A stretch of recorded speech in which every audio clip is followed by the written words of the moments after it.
Okay, let's get started. Hello, everyone. Thank you for joining us today for Money Show's Powerful Investing and Trading Strategies Virtual Expo. I'm excited to introduce you to Mike Butler, co-host of Options Trading Concepts Live.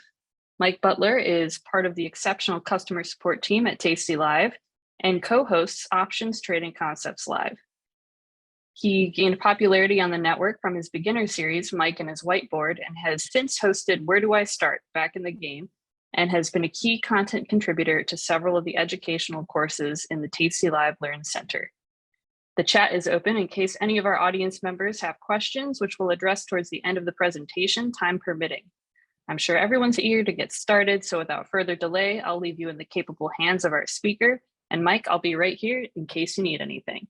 Over to you. Perfect. Thank you very much. Welcome, everyone. Thanks for having me. It's been a wild couple of weeks in the markets. We've seen some craziness. We've seen a lot of selling, not a lot of buying of the S&P, the NASDAQ. But there are definitely opportunities out there. There's things to keep your eye on, and some things can shift pretty drastically, like we've seen with volatility picking up, the VIX going from the low teens to the high teens, maybe breaking 20 here. But we'll see what happens in the next couple of weeks. We have a couple of earnings reports still outstanding. One, namely Nike, today after the close, they came out already, but that's actually one of the topics I'm going to talk about today, simply because I believe that if you understand extrinsic value with options, regardless of whether you're trading options, if you're just trading stock, maybe futures, or if, of course, you're dabbling in the option space, understanding extrinsic value and how extrinsic value drives implied volatility and how we can utilize implied volatility to estimate expected moves of a stock price.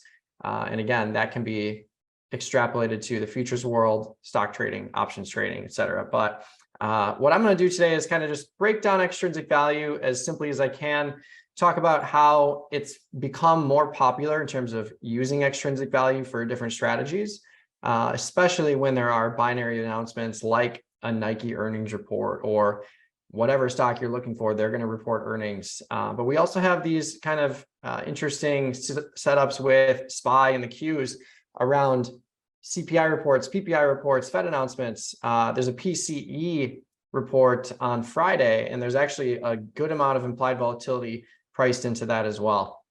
So let's dive into it. Again, when we're talking about extrinsic value, we have to understand the difference between extrinsic value, which is time and implied volatility value. There's no real value at expiration. If you're talking about extrinsic value, it is something that decays to zero as you get closer to expiration. Intrinsic value is something that would remain in an options price all the way through expiration if that strike price is in the money, which in other words just means it has intrinsic value. So we need to differentiate the two of those and understand the differences between the two of those. We'll talk about how extrinsic value is calculated briefly. I don't think you need to know the Black-Scholes model and how it all works with different inputs and everything like that. It's nice to know, but it's not, you don't need to know that in terms of using it every day. The platform you're trading on uses the Black-Scholes model. So I think it's much easier to just understand the differences between an extrinsic value pricing that you're seeing in a 2-day cycle versus a 50-day cycle versus a 100-day cycle, and to kind of understand what the market is telling you in terms of price movement implied given a certain event, like an event like a binary event with Nike earnings, which we'll talk about. And then last but not least, we'll talk about extrinsic value differences in expirations to strategize. And that's primarily how I've been trading for the last, I want to say, 1.5 to 2 years. I've been utilizing the differences or the spreads in extrinsic value to really emphasize cost basis reduction on certain strategies like diagonal spreads, calendar spreads, calendarized ratio spreads. Those have become more popular for me recently, but we'll break it all down for you today, and then we'll open it up for questions at the end here. So first things first, what is intrinsic and extrinsic value, and how can we calculate it from an options price? So regardless of what option you're looking at, whether it's a put option or a call option, you need to understand whether that option is in the money or not. So with put options, if you're looking at a strike price above the stock price, you are looking at an option that has intrinsic value. It has real value at expiration, and that intrinsic value can be easily calculated. It's simply the distance between where the stock price is and where that in the money strike price is. So in this example here, we're just looking at a quick and easy example of a stock price being at 99. Let's say we have a short put at 100. Let's say we sold that put for $1 and XYZ is now at 99. Total premium value is trading for $2 or 200 real dollars. Well, we know for a fact that our strike price is $1 in the money, or 1 point in the money. So if that is the case, we know that this strike has $1 of intrinsic value. We know that the intrinsic value at expiration would be $1 if the stock price stayed right here at 99, and our strike price isn't going to change as we've already sold it. It's at 100, the stock's at 99. Regardless of what happens with extrinsic value, we know that intrinsic value would stay right there at $1. So if the option premium is trading for $2 or $3 or $4, we know that any value over the intrinsic value of $1 must be extrinsic value. And that's going to be the case regardless of what expiration you're looking at, what strike you're looking at. But it's important to understand this because we want to know at all times how much extrinsic value is in our strike, because that is the value of that option that's going to decay to zero as we get closer to expiration. So in this example, quick and easy, if we have an option trading at $2 and it's $1 in the money, it has $1 of intrinsic value, which means the difference between $2 and $1 must be the extra $1 there, which is $1 of extrinsic value. And again, if this was trading for $4, we would still have $1 of intrinsic, we'd have $3 of extrinsic. So just finding the difference between the strike price, the in the money strike price and the stock price, that's going to be your intrinsic value. If we were looking at calls here, it would just be anything below the stock price. So if the call was $1 or a point below the strike price of 99 and we had a 98 strike call, it would be the same thing. We'd have $1 of intrinsic, and then anything extra over that value would be extrinsic value. So looking at this in real time, this is the Tasty Trade platform. It's a nice visual platform. This is the options chain for Nike. And this actually is the 2-day cycle. I took this image a little bit earlier today. They did have earnings after the close today. So I wanted to highlight the differences between something like a 2-day cycle with an earnings announcement and a much further dated cycle that has a lot more time to expiration. And I think it might surprise you how similar this pricing is in terms of the 2-day cycle with the earnings announcement and a further dated cycle that has multiple earnings announcements. So with this 2-day cycle here, just like we saw before, or the example we just went through, if the stock's right at 90 and I have this 92 strike put here, the put side is on the right, the call side is on the left.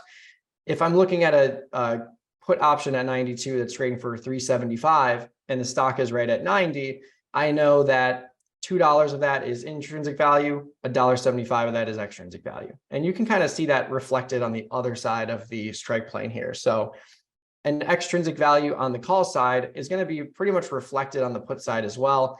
And you can pretty much see that clearly here. 375 minus $2 in the money, 175, 180 bid ask. So take a look at these options values. $2 at the 89 strike, $2.60 at the 90 strike. This basically is all implied volatility value. So when I think of extrinsic value, I think it's really important to distinguish the difference between implied volatility value for the extrinsic value total sum and time value. Normally, when you go further out in time, you're going to see more extrinsic value associated with the option because it has more time value associated with it, as there's much more that can happen with the stock price until it reaches expiration. When you have a higher implied volatility environment, though, you're going to see a blend of extrinsic value and you're going to see a blend of implied volatility value and time value that kind of make up the total extrinsic value. In these particular situations, though, with 2 days to go until expiration, this is an options chain that literally is expiring on Friday.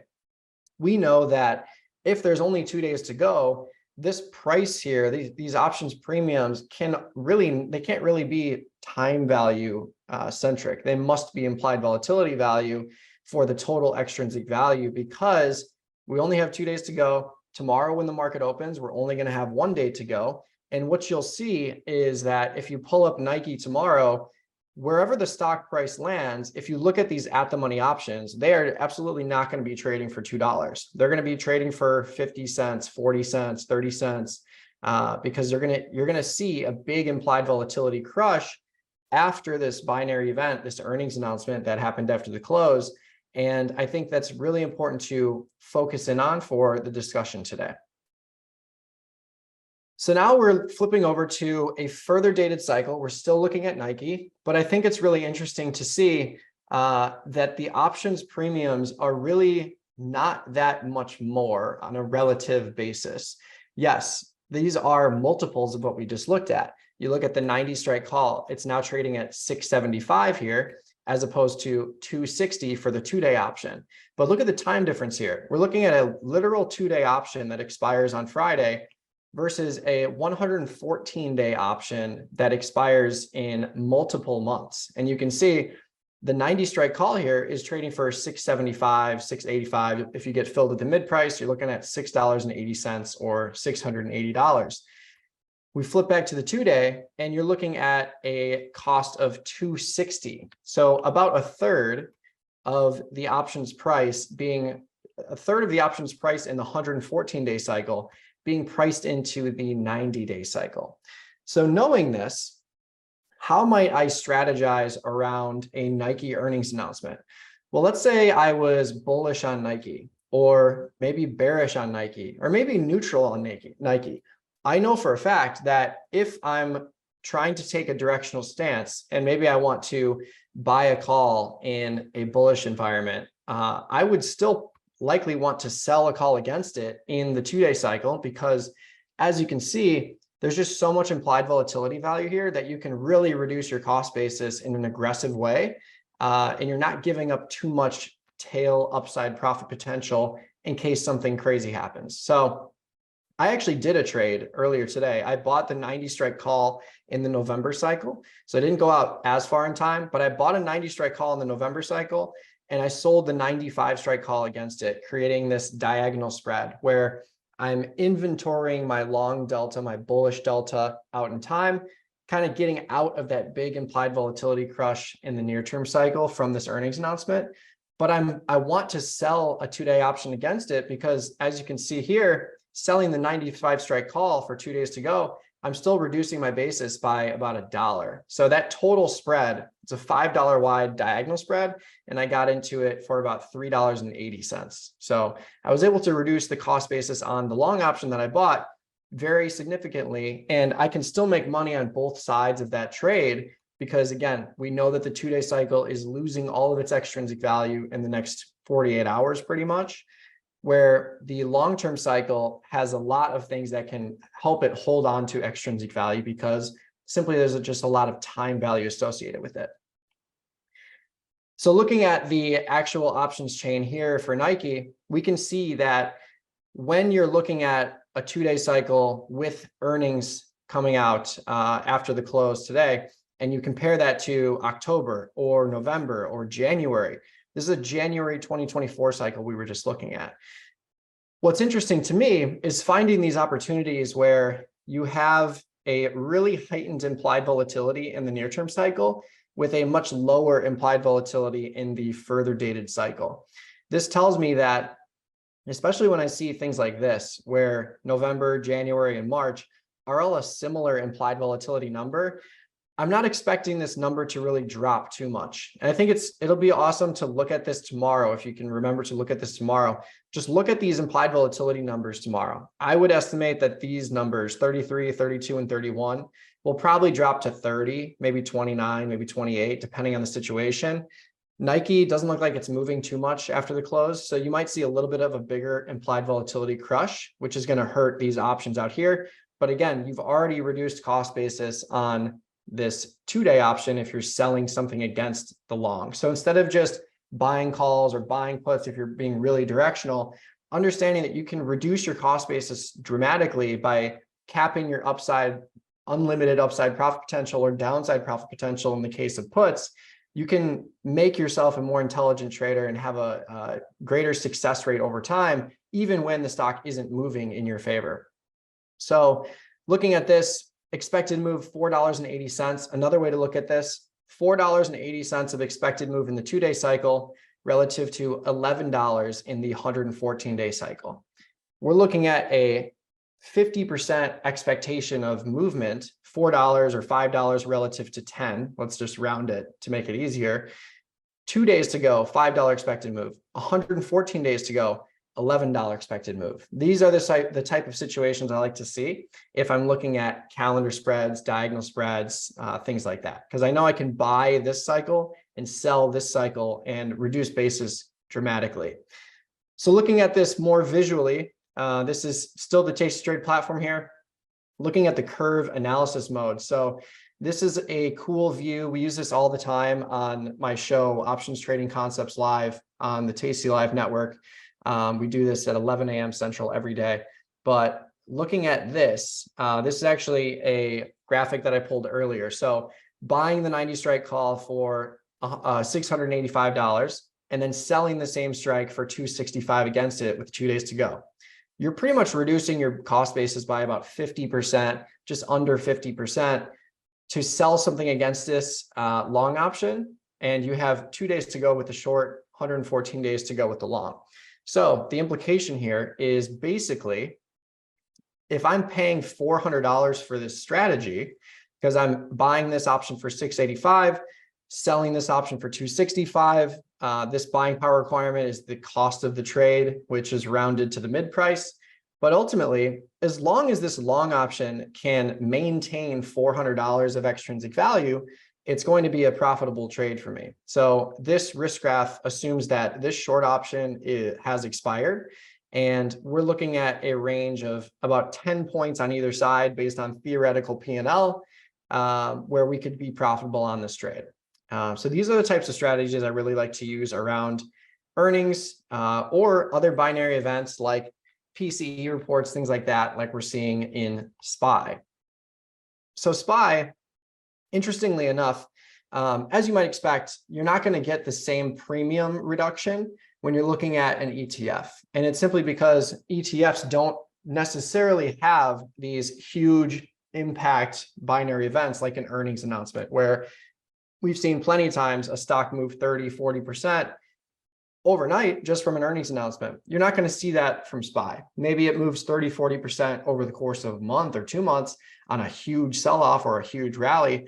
But overnight, we're just not really going to see that. And the market doesn't project that to happen either. So looking at something in SPY, this is actually interesting because, again, we do have this PCE report, and you can see that there's actually a little bit of implied volatility boosted into that report. 23% for the 2-day cycle where that report is coming out. And then you fast forward to Monday or Tuesday or Wednesday, and it drops to 18%. So you can see 5 points of an expected move or 50 points in the E-mini futures through Friday relative to 60 points in the futures for Monday, 69, 70 points through Wednesday. So we're still seeing a nice boost in implied volatility in the 2-day cycle here. But just as an example, using the same expiration cycles as we just looked at in Nike, selling the 2-day, buying the 114-day, you can see the expected move is not 50% of the long option out here. We're looking at a 30-point expected move relative to 5. If we go back to Nike, we were looking at 480 relative to 11. So huge expected move in the 2-day relative to the 114-day. Not going to see that so much in SPY, but that doesn't mean that a strategy like this can't work. So looking at the option premium here, if we were to just run the same example, buying the 425 put with 114 days to go, you're paying about $1,300 for that option.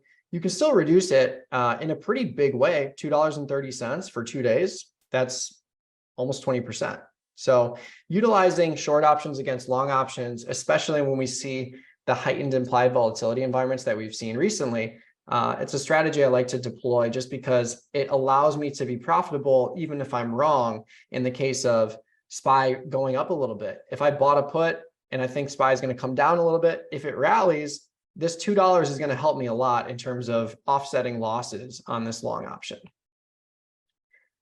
So real quick recap here. We can open it up to questions if we have any, but focusing on extrinsic value is always something that I've done, especially for beginner traders. I think it can be really overwhelming when you're thinking of all these different things that you need to learn, whether it's these concept strategies or complex strategies, different concepts like implied volatility or vega, delta, gamma, theta. All these things can be overwhelming, but if you really focus on extrinsic value and you understand how extrinsic value looks relative to different expirations, you can start to tell yourself a story. So looking back at Nike, just seeing this expected move of 480, which is basically the expected move from the extrinsic value premium being priced into the 2-day cycle, I can tell you a story that Nike's expected move over the 2-day cycle through the rest of the week is about $5. $5 is about 40% of the stock price. That's a pretty big, or sorry, 5% of the stock price. Pretty big move relative to January. This expected move is about 50%, 40% of the expected move for the rest of the year, we'll say. So from a narrative standpoint, this earnings announcement was being priced as a pretty big event for Nike stock, given the fact that the premium was reflecting about a $5 move relative to 11 for the rest of the year. So utilizing extrinsic value and understanding it can help you build a narrative around your assumption, but it can also help you reduce cost basis on debit strategies like calendar spreads, diagonal spreads, what have you. So one thing I like to focus on around binary events, especially if I'm trading equities, is looking at the weekly premium relative to longer term premium. If the weekly premium is a massive chunk of monthly premium in terms of raw value, we're going to lean towards short weekly options and buying long monthly options. So again, that's a strategy I did in Nike. I bought the 90 strike call in November, sold the 95 strike call in the 2-day cycle to reduce the cost basis of that option, and still gives me all the bullish delta I need and want in that period of time. What's nice about focusing on longer term long options, if that's a strategy we're using, and especially if that implied volatility in that cycle is really low, is that we have more time to be right. We have more time for the stock price to recover if we're bullish and it sells off, or vice versa, if we're bearish and it rallies. Even if we're long and the long option isn't profitable right away, our short option is still going to lose all that extrinsic value by the weekly cycle, and then we can redeploy the short again and again and again. Or we can just hold the long, or we can close it for significantly less than the loss we would have seen if we didn't sell that option against it to begin with. And last but not least here, profitability by being directionally wrong. So this is very true for calendar spreads, things like that, where they're not too directional to begin with.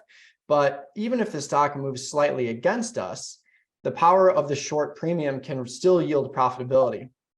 So in the example of this, so let's say I have this slightly bearish delta. I want SPY to come down just a little bit for this PCE report on Friday. Let's say I'm wrong and SPY rallies a couple of points. Well, if my $13 long option only drops to $12, let's say, on a rally, I still know that I'm going to get all of this premium by Friday. I'm still collecting this $234 in premium. So if I lose $100 here, but I make $230 here, that's still a net profit of $130 on a situation where I was directionally wrong to a degree. And you can see this here. Sometimes it can be a much wider range of profitability when we're reducing our basis by 20, 30, 40, 50%, like we showed here in this Nike spread. So understanding how having some sort of short option against the long option, even if you have a strong conviction, it can really help you be profitable or be less, have less of a loser if you end up being really long or really wrong at the end of the day. So I tried to breeze through that. We have a little bit for some questions. I can pull up the platform and show you whatever you'd like if we've got some questions, but a couple of points here. If you haven't got the strategy guide on Tasty Live, we actually just released it. So if you're interested in iron condors, credit spreads, diagonal spreads, calendar spreads, whatever, just head over to tastylive.com/guide. It's totally free to download. We created it and it's a beautiful thing if you haven't seen it already. But if you have any questions or want to reach me on Twitter or X, as they call it these days, I'm at Trader Mikey B there, or you can shoot me an email at support@tastylive.com. And actually, if you want these slides, I can send them to you as well. Just send me an email to my attention and I can shoot them your way. Great. Well, we don't actually have any questions yet. Maybe we'll get some within the next few minutes, but we do have one comment from James, who says, I don't really have a question, just wanted to thank you. I loved this concept you introduced to me.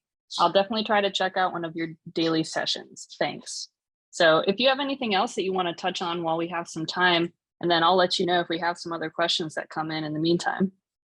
Yeah, well, thanks, James. That's super cool to hear. Yeah, and it's not normally something that people think about, and really, honestly, it wasn't something that I thought about either until a couple of years ago. We've just kind of seen this implied volatility landscape change where you can get a ton of premium in these weekly cycles, where these monthly cycles are just really low implied volatility. You can see this here. This is a classic example where you've got 98% IV relative to time priced into these 2-day options.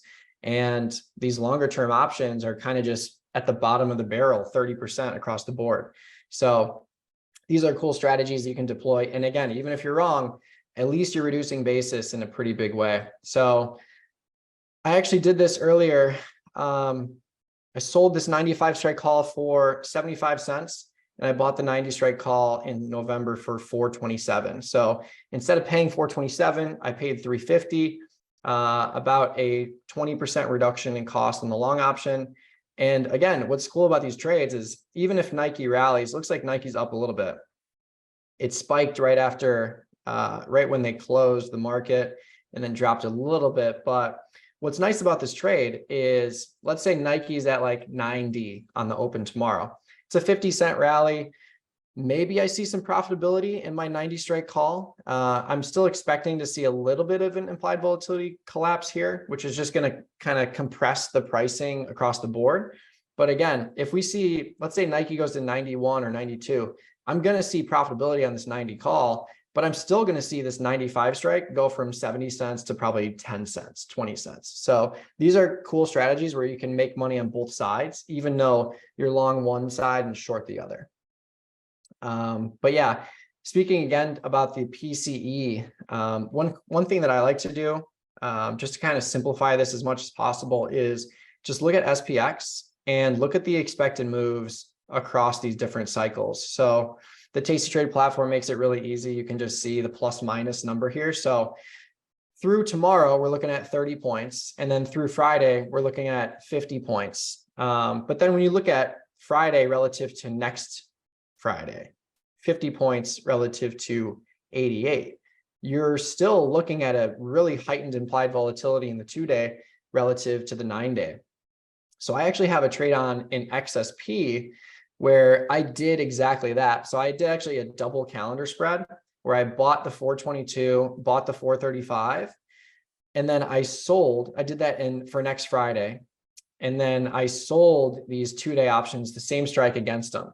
So bought the long options out for next Friday, sold these 2-day options against it. And I did a very similar thing, but this strategy is much more neutral because I have a calendar on each side of the market.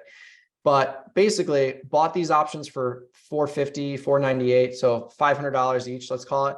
But then I sold these 2 options against it for $200. So I was able to reduce basis on each of those options by 40%. So instead of paying $800 for this strategy, I paid $500. And if we analyze this, I think this will be kind of a cool example. Here's the trade I have on right now. Let's look at theoretical prices, which basically just looks at the Black-Scholes model, and we're just adjusting time. So let's go to Friday's expiration, and then let's crush this implied volatility just a little bit. So even if we get a 3% contraction for my Friday expiration for next week, what's cool is you can see that if we assume that these short options are expiring worthless, I can still see a little bit of profitability. I'm just looking at this flag that I'm moving around, the P&L Theo. Even if I'm right here in the middle, still looking at 10 cents, 15 cents, 20 cents. But if we get these moves towards my strikes, which is what I want to happen, because if I'm assuming these short options are going to zero extrinsic, I want one of these options to get as much extrinsic as possible. So kind of a cool iron condor type feel, but a double calendar spread like this, where you're able to reduce your cost basis by 40%, 50% in some extreme cases, it gives you that iron condor feel where you have neutral profitability, but it's much more exposed and efficiently exposed to implied volatility, especially in the near-term cycles. So these are the trades I've been liking a lot, especially when I can see that there is this sort of opportunity out there. And again, we'll see where Nike is tomorrow. Hopefully it's higher for my sake. But even if it's not, I know for a fact that this 2-day option is going to zero by Friday. And then I can decide what I want to do. Do I turn it into a calendar spread at 90? Do I resell another option in the 9-day? There's just so much I can do to continue to reduce cost basis and still hold that directional assumption. Oh, Mike, we do have another question. What time is your daily session? Good question. So the daily session for me is at 11 a.m. Central until 12 p.m. Central. So we broadcast on tastylive.com as well as the Tasty Live YouTube channel. If you have real-time questions, we actually open it up. We do an hour, myself and Nick Batista, my co-host. We do an hour segment, and we usually do the first 30 minutes, a concept or strategy. And then we open it up to the YouTube chat for the next 30 minutes. So if you join on YouTube, you can actually chat with us live and ask us questions about different stocks you're looking at or ETFs or things like that. But 11 a.m. Central for me, but the Tasty Live network is all day, all market day. So we're streaming from 7 a.m. to 3 o'clock every single day. And we actually have post-market content as well. Great, thank you. That's all the questions we have for now. We might get some more over the next few minutes, but if you have anything else you want to touch on, go right ahead. Cool. Yeah, so the Tasty Live guide, I can maybe pull it up. I think that is a valuable thing as well, but something we created, and it's again totally free. You can just go to tastylive.com/guide. And it's ultimately just a comprehensive guide for options trading strategies. So we look at opening mechanics or strategies, defensive mechanics or strategies, closing targets, profit targets, loss targets, things like that. I can pull this up here, but yeah, I think if you haven't checked it out already, it's definitely worth a look. But tastylive.com/guide, you can sign up for free here. And then we also have our Learn Center, of course, too. We've got the full beginner course at learn.tastylive.com right here. So options beginner course, implied volatility course, futures course, all free stuff there. If you're looking for stuff to make these winter days less dreary, we'll say. But yeah, lots of interesting stuff here. I mean, we've seen the market drop 200 points, almost 300 points, kind of crazy to see, but I like the two-sided action we're seeing in these markets. It just gives us more opportunity, whether you're bullish, bearish, or neutral. It gives everyone kind of more opportunity to seize whatever they're looking to do. But yeah, I'm hoping that Nike can figure it out and get away from the lows of the year. But if not, we'll have 50 days to go to kind of manage that position. Okay, we do have another question from Tammy. Is the platform available in Canada? Unfortunately, not yet, but Tasty Trade, which is the brokerage firm. So if you go to tastytrade.com, there's a bunch of different international accounts that are available right now. Canada, we're working on. It's the way that I like to describe it is like we're trying to open it up, but opening a brokerage firm, there's a lot of legal stuff that you have to go through. And I'd like to say, kind of jokingly, but also seriously, whatever you think the red tape is to open a brokerage account or in the legal system and whatnot, multiply that by 10, and that's really what it is. So we're still working on Canada, but we do have a team ready to go. for Canada from the Tasty Trade side of things. So I think we're shooting for late this year, early next year, but it is definitely our number one priority for the next country to be open in. Okay, and we still have a bit of time if anybody else has any other questions, but Mike, go ahead if you want to continue with any other thoughts you might have before we run out of time. Yeah. So going back to the double calendar strategy, I think it's an interesting one, and especially if you're having a hard time with picking a direction, which obviously is difficult to do consistently. What I like to do for those types of strategies, so just going back to the XSP trade, what I like to make sure that I'm doing, and the way that I set this up initially was just going to the 2-day option cycle and looking at kind of the 25-20 delta expected move here. So this orange bar that you see is ultimately the 20 delta, 25 delta on either side, or at least it was before this market sold off, the expected move for the option cycle. So I usually go and sell those options there. And then if I can go buy the same strikes about a week out in time for these short-term ones, or if I'm doing a long-term one, I'll usually do like a 30-day short option, 60-day long option. But my whole goal is to make sure that I'm reducing the cost of these long options by about 40 to 50%. What I found is that that gives you the best shot at being profitable on a neutral move.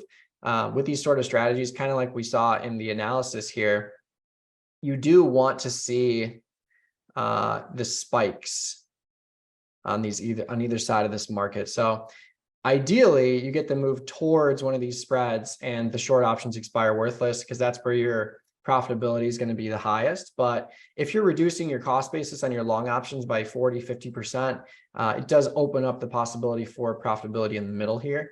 So that's kind of how I approach these strategies, whether it's a short-term one or a long-term one. I usually go to the 20, 25 delta for the short options, and then just look at the cost of the long option further out in time. I usually double the time or go out a week. If I'm selling this week, I want to go out next week for a near-term cycle. But if I'm doing, again, a monthly cycle, I'll usually go 30 days for the shorts, 60 days for the longs. It usually lines up that way with monthly cycles. But if I can reduce cost basis by 40 to 50%, it's a strategy I like to deploy across any stock, really. But again, if there's a binary announcement like an earnings event or a Fed announcement, if Jerome Powell takes a stand, what you'll see in SPX, especially if there's an expectation of a surprise or some uncertainty, you'll see a lot of implied volatility kind of priced into the cycle where he may be taking the stand, or whatever data is coming out, like a CPI report or something like that.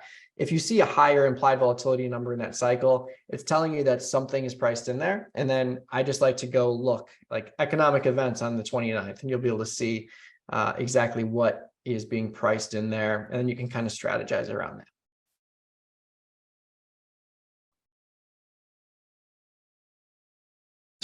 Okay, thank you for that.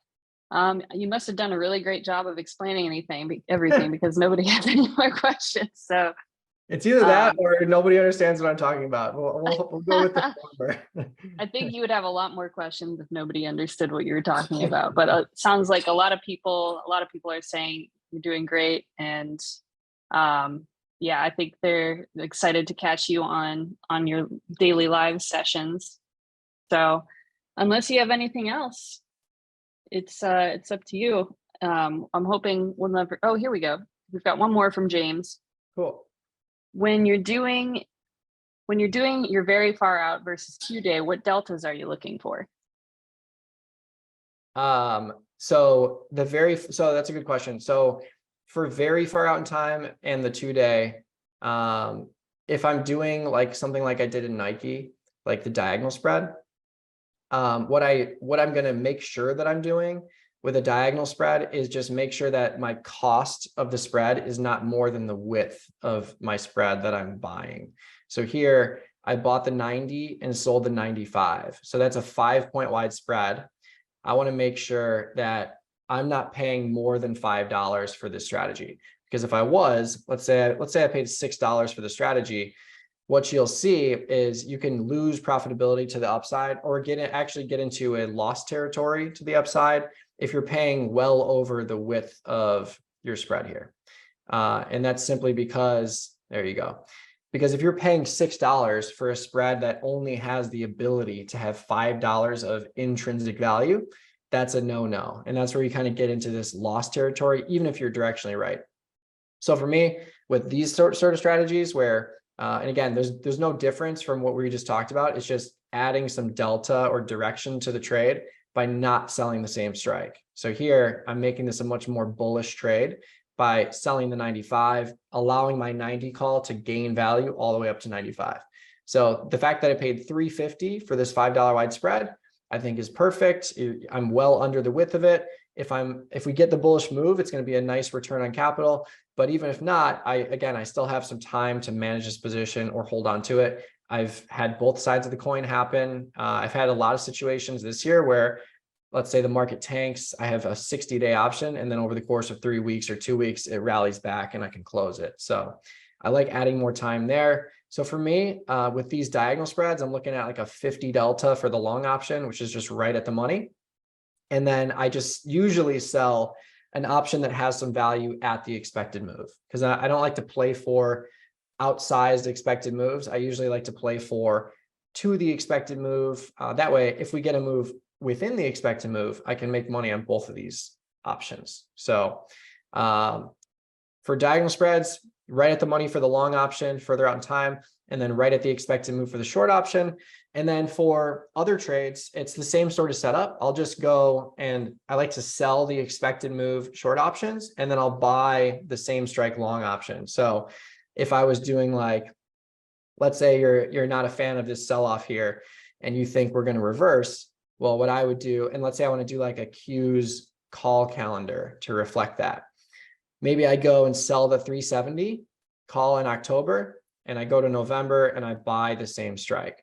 So here is an example of really what we just talked about: buying the 370 for 570, selling the 370 for 220. So I have about half the amount of time, and I'm reducing my cost basis on that option by about half as well. But what's cool about this strategy is if we get closer to expiration in October, this short option is going to have a hard time holding on to value. But this long option, having another month to go, it's going to have an easy time gaining value. So these are the cool, like sort of bullish strategies that don't cost too much relative to the stock price that you can get into and still take advantage of this theta decay, implied volatility, heightened implied volatility in the near-term cycle relative to a further dated one. So the short option is always at the expected move for me. And then I manipulate wherever I want that long option, whether I want a delta heavy trade like a diagonal spread, or just a straight up extrinsic value trade like this one, which is just a pure calendar spread here. Okay, we have another question. Once the 2-day expires, do you sell it again? You can, yeah. So in this case in Nike, if we get a rally in Nike to like 91, 92, I probably wouldn't. I'd probably just close it and move on to something else. But yeah, if you get a rally and let's say this 95 strike call becomes worthless or loses all of its value, most of its value, what you can do is buy back the 2-day and go out to like the 9-day. You can see you're going to be able to pick up more value in a further dated cycle. So if you want to maintain the same assumption, you totally can. But let's say Nike sells off. Let's say this trade is not profitable. That's a situation where I would look into selling something further out. So let's say Nike drops to like 87, 86. Short option here is going to be worthless tomorrow, pretty much right on the open. The long option is probably going to lose some value. Let's say it loses a couple $100. What could I do? I could go to the October cycle. I could sell the 90 strike call, turn it into a calendar spread. I could keep the diagonal nature of the trade, maybe move it in a little bit, bring it to the 93, 94. It really depends on what sort of premium is offered at that point in time. But yeah, if the 2-day option expires worthless and you want to stay in the trade, you could certainly go further out in time, a week, 2 weeks to the monthly cycle, and sell something against it.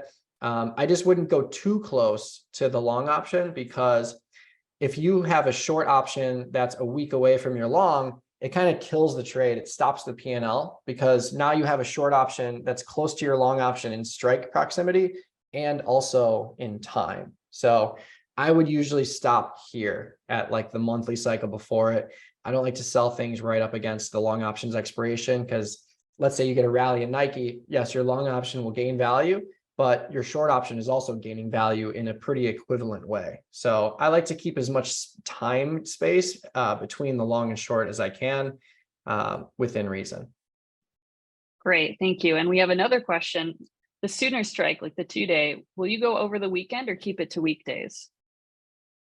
No, I'll go over the weekend. So in this case, for my XSP trade, I'm expecting this to be an okay trade. I mean, I have it on right now. It's up 40 cents so far. I placed this 2 days ago. So I bought this for 550. It's appreciated to 590. And you can kind of see this here, just looking at the P&L open of my short option. So I placed this before the huge sell-off.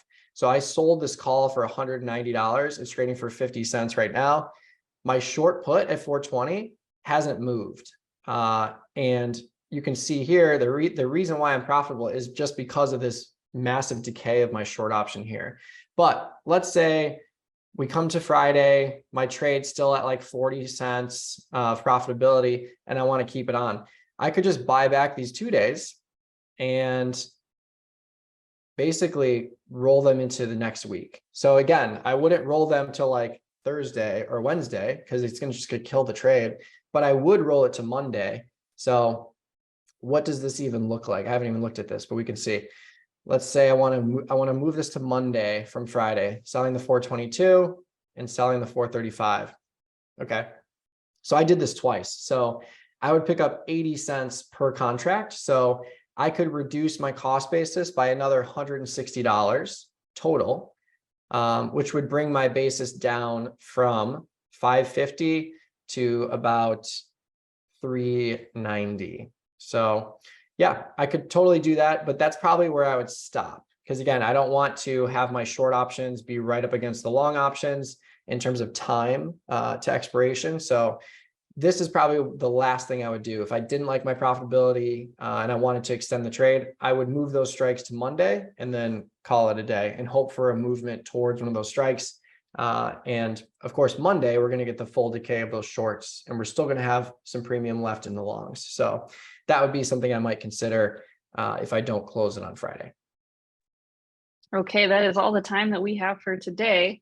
So thank you, Mike, again for your presentation, and thank you to our audience for joining us. That actually concludes today's sessions, but we have more speakers, a great lineup tomorrow. So hopefully we'll see you all back here for that. Have a great evening. Okay, Mike, we are no longer live. Great job filling that time. I know 45 minutes can really drag on, but you did a really good job.